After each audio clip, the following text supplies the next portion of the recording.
केंद्रीय मंत्रिमंडल ने डीटीएच या डायरेक्ट टू होम प्रसारण सेवाओं में 100% प्रत्यक्ष विदेशी निवेश या एफडीआई को मंजूरी दे दी है। इसके साथ ही इनके लाइसेंस की अवधि को 10 साल से बढ़ाकर 20 साल कर दिया गया है। राष्ट्रीय उपभोक्ता अधिकार दिवस नेशनल कंज्यूमर राइट्स डे 24 दिसंबर को मनाया जाता है। ये 24 दिसंबर को इसलिए मनाया जाता है क्योंकि 24 दिसंबर 1986 को उपभोक्ता संरक्षण अधिनियम 1986 को राष्ट्रपति ने मंजूरी दी थी। 22 दिसंबर को श्रीनिवास रामानुजन की जयंती पर अंतर्राष्ट्रीय विज्ञान साहित्य महोत्सव विज्ञानिका का उद्घाटन किया गया। हाल ही में मशहूर कवियत्री सुगाथा कुमारी का निधन हो गया। सुगाथा कुमारी मलयालम साहित्य के क्षेत्र में एक प्रभावशाली कवियत्री और एक्टिविस्ट थीं। एसोचैम के नए अध्यक्ष विनीत अग्रवाल बने हैं। उन्होंने निरंजन हीरानंदानी का स्थान लिया है। एसोचैम की फुल फॉर्म है associated chambers of commerce and industry of India, भारतीय वाणिज्य एवं उद्योग मंडल। इसकी स्थापना 1920 में की गई थी। इसका हेड ऑफिस नई दिल्ली में है। यह व्यापार एवं वाणिज्य को बढ़ावा देने का काम करता है। पुस्तक ओह मिजोरम एस श्रीधरन पिल्लई द्वारा लिखी गई। एस श्रीधरन पिल्लई वर्तमान में मिजोरम के राज्यपाल हैं। हाल ही में जो बिडेन ने व्हाइट हाउस सीनियर स्टाफ में 2 भारतीयों गौतम राघवन और विनय रेड्डी को शामिल किया है। नीति आयोग ने भारत की पहली क्लाउड स्टोरेज और file sharing service DigiBoxx launch की है। डिजीबॉक्स में यूजर को 20 GB की क्लाउड स्टोरेज मुफ्त में मिलेगी। सुशासन दिवस या गुड गवर्नेंस डे हर साल 25 दिसंबर को पूर्व प्रधानमंत्री अटल बिहारी वाजपेयी की जयंती पर मनाया जाता है। इसे 2014 से मनाया जा रहा है। भारत की पहली लिथियम रिफाइनरी गुजरात में स्थापित की जाएगी। यह रिफाइनरी लिथियम अयस्क की प्रोसेसिंग कर बैटरी ग्रेड मटेरियल का निर्माण करेगी। इसके लिए Manikaran power limited company Australia से लिथियम का आयात करेगी। ई संपदा मोबाइल ऐप आवास और शहरी मामलों के मंत्रालय ने लॉन्च किया है। ये सरकारी आवासों एवं सरकारी संगठनों के कार्यालयों के आवंटन सहित ऐसी सभी सेवाओं के लिए सिंगल विंडो की तरह कार्य करेगा। हाल ही में लद्दाख के सोकार वेटलैंड कॉम्प्लेक्स को रामसर साइट्स के रूप में सूचीबद्ध किया गया है। अब भारत में कुल 42 रामसर साइट्स हो गई हैं।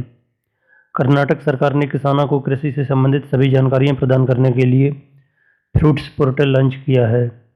भारत का सबसे बड़ा हॉकी स्टेडियम ओडिशा के राउरकेला में स्थापित किया जा रहा है। पुस्तक कोविड-19 सबका साथ और सम्मान कैलाश सत्यार्थी द्वारा लिखी गई। कैलाश सत्यार्थी को 2014 में नोबेल पीस प्राइज दिया गया था। 2020 के फिल्म फेयर OTT अवार्ड्स में बेस्ट ओरिजिनल स्टोरी का अवार्ड पाताल लोक वेब सीरीज को दिया गया, जबकि बेस्ट सीरीज क्रिटिक्स का अवार्ड द फैमिली मैन को मिला है। भारत और वियतनाम की नौसेनाओं के बीच पैसेज एक्सरसाइज पैसेक्स नौसैनिक अभ्यास का आयोजन दक्षिण चीन सागर में किया गया। आयकर विभाग ने झटपट प्रोसेसिंग नामक एक पहल की शुरुआत की है। इसका उद्देश्य करदाताओं के लिए income tax return filing ITR filing को आसान और तेज बनाना है। प्रधानमंत्री नरेंद्र मोदी ने भारत की 100वीं किसान रेल लॉन्च की। ये ट्रेन महाराष्ट्र के संगोला और पश्चिम बंगाल के शालीमार के बीच चलाई जाएगी। भारत के पहले hot air balloon wild life safari की शुरुआत मध्य प्रदेश के बांधवगढ़ टाइगर रिजर्व में की गई। इसके जरिए अब आसमान से भी जानवरों को देखा जा सकेगा। 7वें आर्ट इंडिपेंडेंट इंटरनेशनल फिल्म महोत्सव में सर्वश्रेष्ठ लघु फिल्म का अवार्ड पूनम को दिया गया। केंद्रीय स्वास्थ्य मंत्री हर्षवर्धन ने निमोनिया के खिलाफ पहला स्वदेशी टीका न्यूमोसिल लॉन्च किया है। इस टीके का निर्माण सीरम इंस्टीट्यूट ऑफ इंडिया ने bill and Melinda Gates foundation के साथ मिलकर किया है। दिल्ली मेट्रो की मेजेंटा लाइन पर भारत की पहली पूर्णतः स्वचालित ड्राइवरलेस मेट्रो या चालक रहित मेट्रो का उद्घाटन किया गया। पुस्तक आई एम नो मसीहा सोनू सूद द्वारा लिखी गई। Sir Garfield Sobers award for ICC male cricketer of the decade पुरस्कार विराट कोहली को दिया गया। महामारी श्रेणी के तहत डिजिटल इंडिया अवार्ड्स 2020 का विजेता बिहार को चुना गया। स्काई रूट एरोस्पेस ने ठोस ईंधन वाले रॉकेट इंजन का सफलतापूर्वक परीक्षण किया है। इसने इस रॉकेट इंजन का नाम कलाम 5 रखा है। स्काई रूट एरोस्पेस एक निजी भारतीय अंतरिक्ष स्टार्टअप है जिसकी 2018 में स्थापना की गई थी। इसका हेड ऑफिस हैदराबाद में है। भारत ने बाढ़ प्रभावित कंबोडिया को मिशन सागर 3 के तहत मानवीय सहायता और आपदा राहत पहुंचाई है। यह सहायता भारतीय नौसेना के जहाज INS किल्टन द्वारा पहुंचाई गई। लद्दाख में देश का सबसे ऊंचा मौसम विज्ञान केंद्र हाईएस्ट मेट्रोलॉजिकल सेंटर लॉन्च किया गया है। यह लद्दाख के लेह में समुद्र तल से 3500 मीटर की ऊंचाई पर स्थित भारत का उच्चतम मौसम विज्ञान केंद्र है। अरुणाचल प्रदेश के ईटानगर के बाद लेह केंद्र हिमालय में स्थित दूसरा मौसम विज्ञान केंद्र है। विश्व स्वास्थ्य संगठन WHO ने कोरोना महामारी से संबंधित गलत सूचनाओं का मुकाबला करने के लिए एक ऐप लॉन्च किया है। इसका नाम है WHO कोविड-19 ऐप। केंद्रीय स्वास्थ्य और परिवार कल्याण मंत्री डॉक्टर हर्षवर्धन को global alliance for vaccine and immunisation GAVI द्वारा बोर्ड सदस्य के रूप में नामित किया गया। डॉक्टर हर्षवर्धन गवी बोर्ड में दक्षिण पूर्व क्षेत्र क्षेत्रीय कार्यालय या पश्चिमी प्रशांत क्षेत्रीय कार्यालय निर्वाचन क्षेत्र का प्रतिनिधित्व करेंगे। वर्तमान में इस सीट पर म्यांमार के मिस्टर मिंट हिटवे हैं। गवी वैक्सीन और टीकाकरण के लिए ग्लोबल अलायंस है। यह सभी के लिए टीकाकरण के उद्देश्य को प्राप्त करने के लिए काम करता है। डॉक्टर हर्षवर्धन गवी बोर्ड में सदस्य के रूप में 1 जनवरी 2021 से 31 दिसंबर 2023 तक भारत का प्रतिनिधित्व करेंगे। डॉक्टर हर्षवर्धन ने Indian national centre for oceanic information services INCOIS के एक नए प्लेटफॉर्म डिजिटल ओशन को लॉन्च किया है। समुद्री विज्ञान और पूर्वानुमान सेवाओं के बारे में जानकारी साझा करने के लिए पृथ्वी विज्ञान मंत्रालय द्वारा से शुरू किया गया है। केंद्रीय मंत्रिमंडल ने 2021 में एस्टोनिया, पराग्वे और डोमिनिकन गणराज्य में 3 भारतीय मिशन खोलने को मंजूरी दी है। अभी तक इन देशों में भारत के दूतावास नहीं हैं।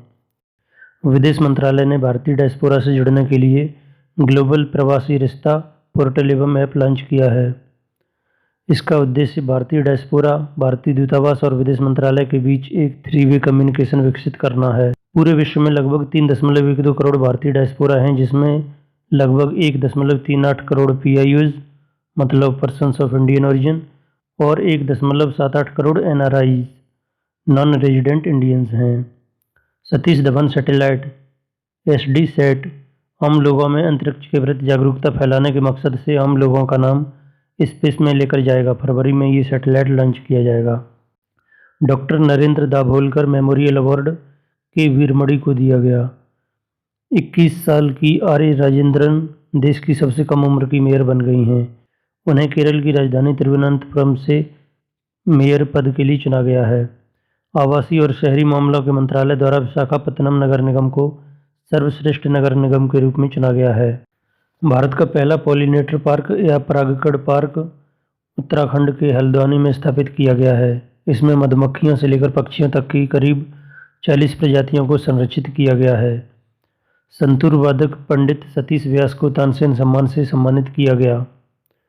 रक्षा अनुसंधान एवं विकास संगठन DRDO ने भारतीय नौसेना के साथ मिलकर IL-38SD एयरक्राफ्ट से भारत के पहले स्वदेशी रूप से डिजाइन और विकसित एयर कंटेनर सहायक NG का सफल उड़ान परीक्षण पूरा किया। GPS एडेड ये एयर ड्रॉप कंटेनर 50 किलोग्राम तक वजन ले जाने में सक्षम है और इसे किसी भारी विमान से सतह पर उतारा जा सकता है। स्वर्गीय जस्टिस राजेंद्र सच्चर की autobiography in pursuit of justice an autobiography का विमोचन किया गया। हेमंत कुमार पांडे को कई हर्बल दवाओं को विकसित करने में उनके योगदान के लिए DRDO के scientist of the year award से सम्मानित किया गया है। अयोध्या नामक पुस्तक माधव भंडारी द्वारा लिखी गई। भारतीय रेलवे द्वारा नए डिजाइन किए गए विस्टा डोम पर्यटक कोचों के 180 किलोमीटर की गति से चलने का परीक्षण सफलतापूर्वक पूरा कर लिया गया है। इन लग्जरी पर्यटक कोचों का निर्माण चेन्नई की इंटीग्रल कोच फैक्ट्री द्वारा किया गया।